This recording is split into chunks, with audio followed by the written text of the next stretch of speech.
Já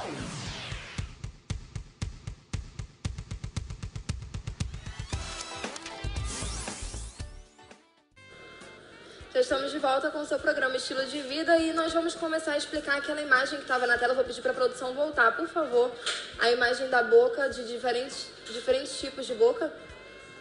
Isso, essa daí. A gente pode explicar o que acontece nas diferentes situações, né, doutor? Nesse raio-x, eu gostaria de mostrar, conforme a seta superior, lá em cima, aqui é o raio-x do meio, né? A presença de uma adolescente de 12 anos, e aí você vê nitidamente lá na seta a presença do siso, mas no inferior já a ausência do siso. Então, ou seja, não é um processo hoje muito incomum. Hoje é natural você ver pessoas que já não têm mais o dente do siso na arcada dentária, que já é um alívio para a pessoa, tá? Nós temos uma participação que diz assim: qual a relação da permanência do siso, o passar dos anos e o surgimento de dores de cabeça ou dores no movimento da mandíbula? Segundo alguns dentistas, o procedimento de retirar o siso seria por prevenção de tais problemas. Exatamente. No caso da função mastigatória, a gente tem vários movimentos da boca. Movimentos de lateralidade, protrusão. E aí, com o dente do siso, normalmente, ele não vem aliado como os demais. E como ele é um dente muito posterior, às vezes, durante esses movimentos mastigatórios, eles promovem uma desoclusão. E essa desoclusão pode promover problemas na ATM. E aí, com isso, dores de cabeça, tá? E esse siso, esses problemas com o siso, podem ser responsáveis por desconfigurar um sorriso? Então, normalmente, a desconfiguração desse sorriso, como eu falei, só se você normalmente extrair um dente de um lado, não extrair do outro, você pode ter, de repente, ali a média pode ficar torta, isso de repente pode ocasionar. Pode também, no caso, a pessoa, por conta do nascimento dele, né, a erupção do dente na boca, ele começar a atrapalhar, e aí a pessoa vai ficar com um sorriso meio triste, realmente. A nossa produção está passando para a nossa próxima imagem. Aí é uma imagem de um dente do siso, tá? E junto com ele uma lesão odontológica, né, chamada queratocisto.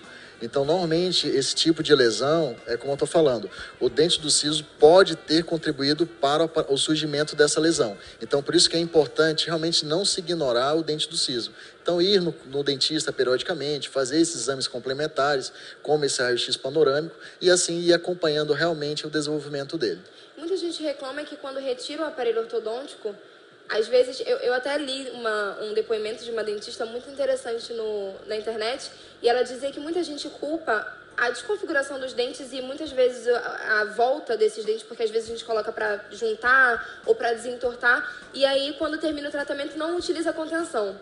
Não usa contenção e coloca a culpa no siso do dente ter entortado novamente. Então, existe alguma relação ou realmente seria a falta dessa contenção? Então, na verdade, como eu falei, não há evidências científicas de que esse dente do siso seja o causador de entortar os dentes anteriores. Até porque ele não teria essa força toda. Agora sim, você não usar o aparelho de contenção, você realmente corre o risco de esses dentes voltarem a entortar. O que é interessante é que com o decorrer da vida, com o decorrer do tempo, a gente tem as rugas, a gente tem o envelhecimento. E eu costumo dizer que os dentes tortos, eles são o envelhecimento da boca, dos dentes. Então, você tem esse processo também. Tudo vai envelhecer em você. E, às vezes, os dentes acabam se entortando por isso também. Mas esse dente, ele pode ser o responsável por alguma mudança na boca da pessoa? É como eu falei, normalmente isso pode acontecer quando esse dente está nascendo, a pessoa para de mastigar de um lado e fica mastigando só do outro lado. E aí isso vai, porque a boca não foi feita para mastigar uma mastigação unilateral, ela tem que ser uma mastigação bilateral. Então, hoje não há evidências científicas que você prove que o dente do siso entorta os dentes anteriores. E ele teria alguma ligação com... Por exemplo, por mais que eu tenha esse siso, que eu faça essa mastigação, eu sinto algumas dores e aí eu utilizo algumas coisas para poder tentar suprir essas dores, mas não consigo. Aí para a mastigação e aí por isso começa esse interrompimento desse lado dessa boca, seria isso? Porque na verdade, vamos tentar ver um processo evolutivo disso. A pessoa pega, tem a formação de todos os dentes todos estão dentro da boca. O dente do siso, por conta dele não ser necessário, o seu desenvolvimento ele é mais lento. Chega o momento dele ganhar a cavidade bucal. Se ele tem espaço, ele ganha a cavidade bucal. No entanto, quando ele ganha a cavidade bucal, ele acaba rompendo a gengiva. Então, isso ocorre dor, desconforto, a pessoa não consegue mastigar normalmente, etc. Aí começam os problemas, ou seja, quando ele está na boca e ele de repente ele está torto, está inclinado, então ele não incomoda. Então o que o cirurgião dentista fala? Ó, como não te incomoda e você não tem nenhum problema de dor de cabeça, nada, deixa esse dente aí, ele não vai te incomodar. E a pessoa às vezes passa uma vida toda sem ter nenhum problema. Só que o que acontece? O dente superior, ele se forma e ganha cavidade bucal. E aí ele começa a morder a gengiva inferior. E aí, conclusão, como não tem osso ali, começa a abrir aquela gengiva e começa a dar desconforto no dente inferior. É quando começa o processo de remoção desses dentes. Em relação à força desse dente, a força dele seria só para empurrar e sair da forma que ele precisa para acontecer a erupção? Ou ele teria força de movimentar outros? Então, é como eu falei, normalmente não há evidências científicas de que ele vai entortar os demais dentes. Por quê? Porque o dente, que fique bem claro isso, quando há o folículo de formação do dente, ele já tem o espaço onde estará presente a raiz dele. Então essa raiz, ali onde está a coroa hoje, ela é formada, e aí onde está a coroa, começa a formar a raiz, e esse dente começa a ganhar cavidade bucal.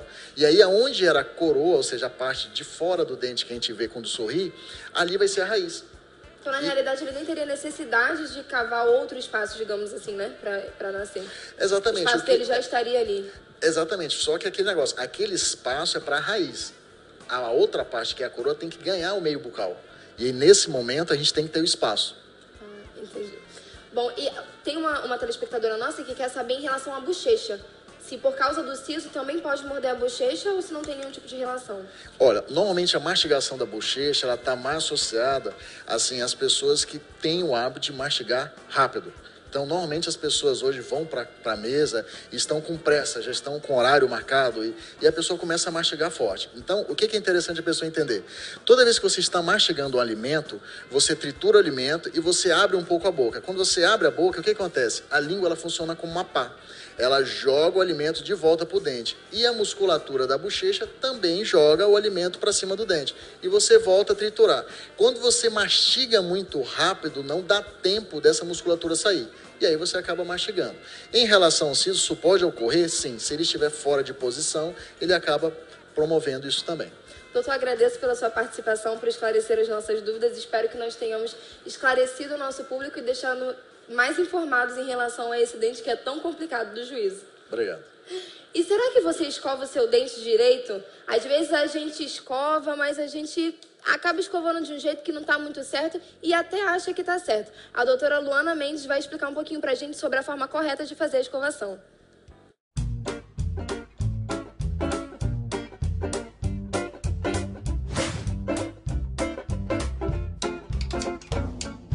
Bom dia a todos que estão assistindo o Estilo de Vida. Eu sou Luana Mendes, cirurgiã dentista. E hoje vamos aprender sobre as técnicas de escovação, os itens adequados e como prevenir todas as doenças bucais. Os problemas bucais podem e devem ser evitados apenas com uma palavrinha: prevenção. E como que eu posso utilizar a prevenção?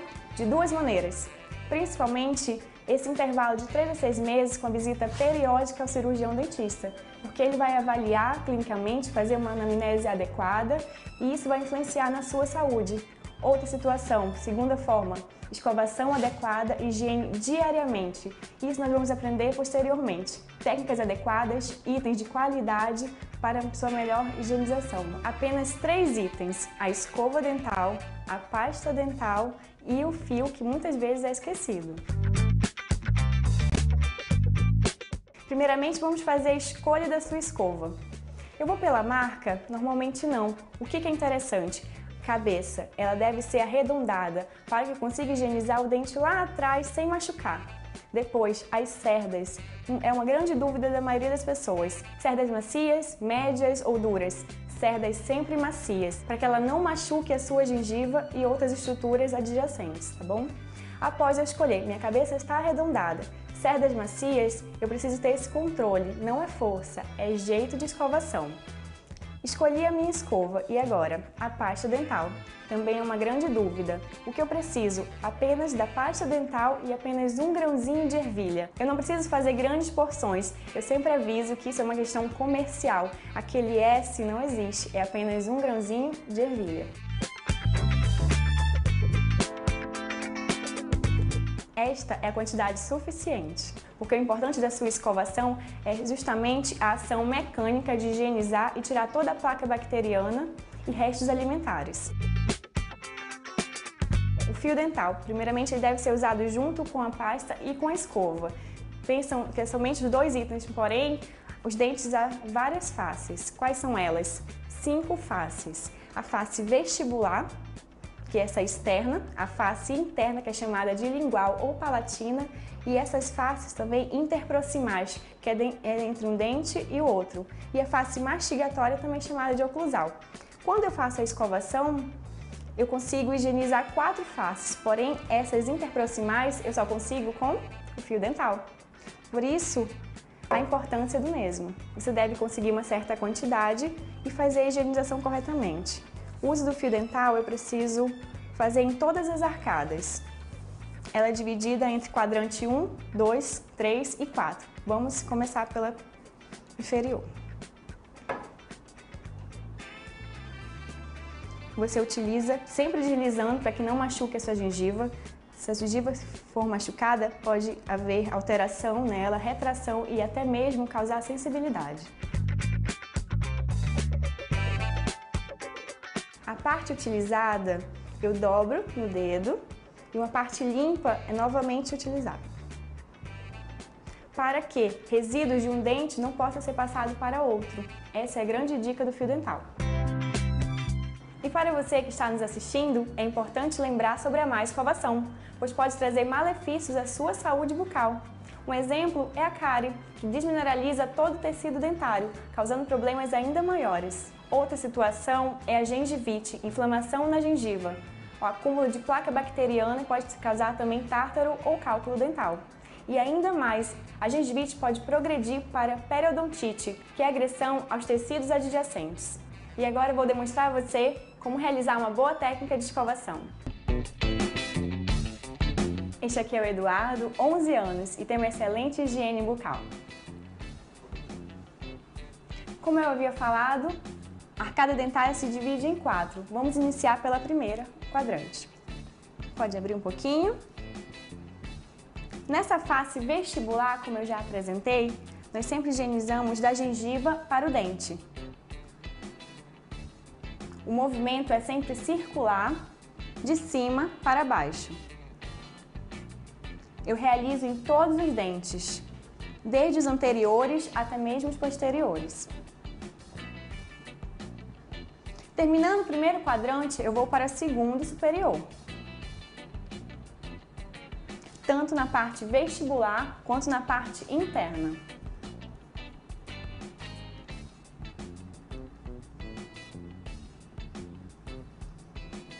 Há essa face chamada de mastigatória ou oclusal. O movimento já é o de vai e vem.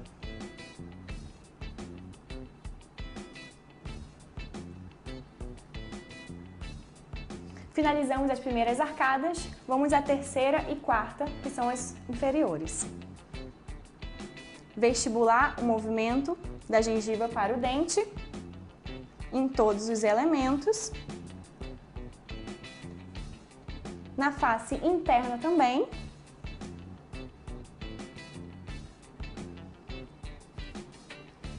E o movimento de vai e vem na parte oclusal.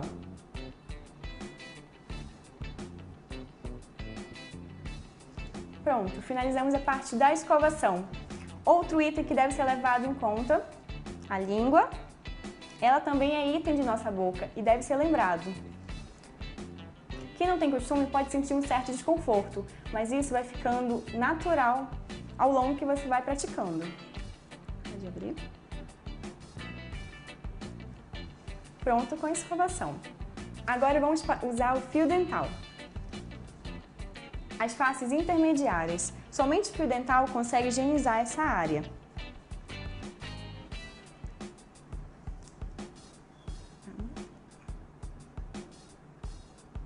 deslizando sobre o dente para não machucar a sua gengiva. A parte que você utilizou, você enrola. E assim sucessivamente, para que não leve resíduos de um dente para o outro.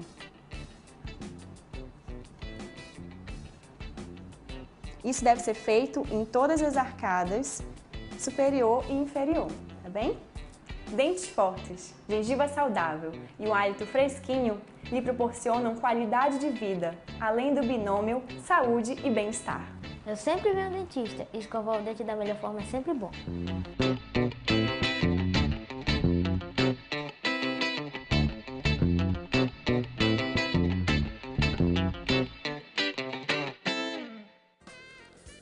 Realmente são dicas muito interessantes e importantes. Nós vamos para um breve intervalo e voltamos já já.